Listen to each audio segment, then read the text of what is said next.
You've got a bare slab or an empty corner of the yard, and you're trying to figure out how to cover it. Every version you've priced out looks either flimsy or 5 figures, and neither one tells you what actually matters. Here are 7 ways to cover it, counting down to the one that actually changes how much of your yard gets used. Let's start with number 7.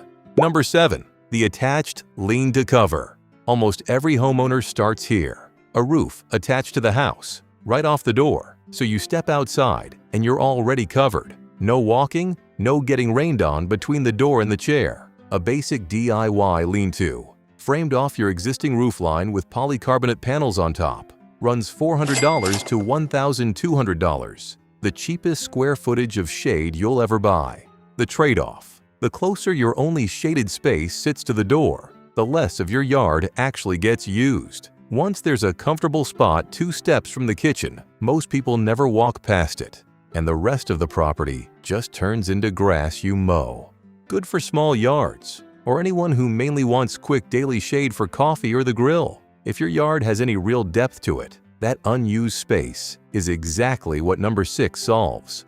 Number 6. The detached pergola. A detached structure doesn't touch the house at all. It stands on its own, further into the yard, and because you have to walk out to reach it, it turns unused grass into a real destination people actually visit. A basic pergola kit, wood or metal posts with a lattice or shade cloth top, runs $300 to $800 for a DIY build, against $5,000 or more for a custom cedar structure with a solid roof. The trade-off is convenience. There's no dry walk straight from the door, so it's a weaker fit for anyone who mainly wants grab-and-go shade rather than a spot to settle into.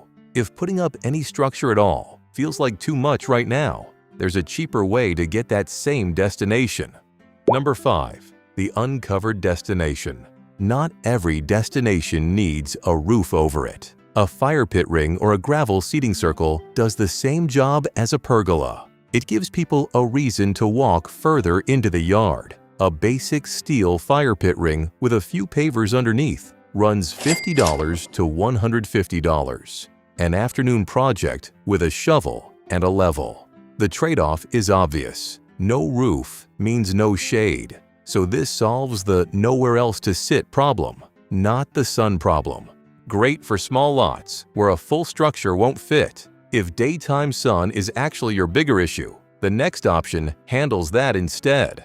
Number 4. The adjustable shade sail. A shade sail is tensioned fabric strung between posts or an existing wall, and unlike everything above it on this list, it isn't fixed in place. You can angle it toward the afternoon sun, move it seasonally, or take it down completely for winter. A basic setup runs $80 to $250 and installs in an afternoon. The trade-off is weather, not sun. A sail blocks light beautifully, but does nothing in a real downpour. So if you're regularly caught outside in a storm, a solid roof is the smarter buy. And if you've already got a raised deck sitting in your yard, there's free square footage under it you're probably not using at all.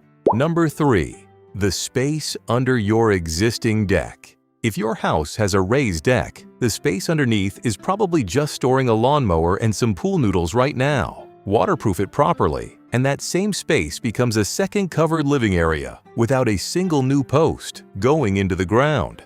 DIY drainage membrane kits run $300 to $600 for a small deck. The trade-off, and my one real caution on this whole list, pay a professional for the waterproofing layer itself, even if you DIY everything else underneath. Get that wrong and you trap moisture against your house. A far more expensive problem than the one you started with. This only works if your deck has real clearance underneath it. If it doesn't, skip it and think about combining 2 of the earlier options instead. Number 2. The 2-destination layout. Everything from 7 through 3 is one structure solving one problem. Number 2 is simply combining any 2 of them on purpose. A covered spot near the house for daily use. A second destination further back, connected by a short path. One covered space, however nice, still functions like one room.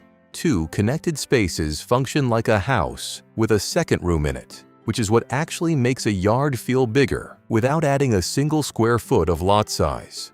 The only real trade-off is planning, deciding where the path goes. Do it right, and two modest destinations combined still cost less than one oversized custom structure. Number 1. The layered outdoor room.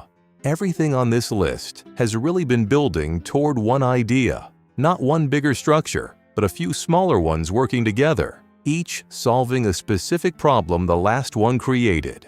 Beautiful backyards come from better design decisions, not bigger budgets. The homeowners who get the $15,000 look almost never spend $15,000. They figured out which problem their yard actually had, solved that one first, and let the space build up in layers from there. Walk your own yard right now and ask which problem is really yours. Not enough shade near the door, nowhere else to sit, rain catching you outside more than you'd like. Once you know which one, you know exactly where to spend first. You don't need the $20,000 structure to get that feeling. You need to know which problem you're actually solving. If you had to pick one thing to fix in your own yard this weekend, what would it be?